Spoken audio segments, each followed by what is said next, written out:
In this video, I'm going to teach you how to connect the SteelSeries headset to Xbox One wired. It's a very easy process, so make sure to follow along. In this video, I'm going to be talking about how you can easily set up your SteelSeries headset on any Xbox One console.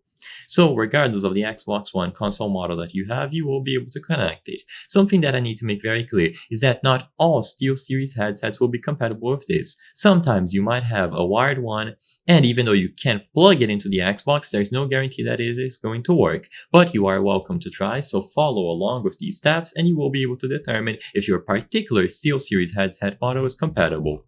So for most models, there will be a cable already attached to the headset. So in this example here, the Arctis one, and all that you have to do is plug the other end of the cable into your Xbox console. This will be done using the 3.5mm port on the actual controller.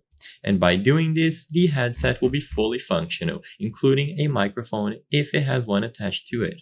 So all that you have to do is plug the cable into the available 3.5mm port, which will be located on the controller itself. And by doing this, it should automatically be selected as the main audio device, and you will be good to go to listen to anything that is being output by the Xbox One console. This will work regardless of the model. Now, if you try to do this with a particular SteelSeries headset and you notice that it doesn't work, even if you plug it in thoroughly, you go into the settings, you go into the audio, it could mean that that particular model is simply incompatible with the console.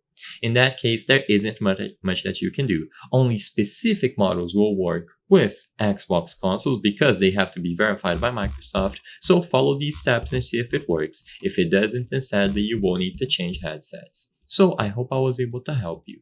If this video helped you, please consider subscribing. As you can see, 83% of the people watching our videos are not subscribed. By subscribing, you can help us from the channel make higher quality videos. Thank you for watching, and I'll see you on the next one.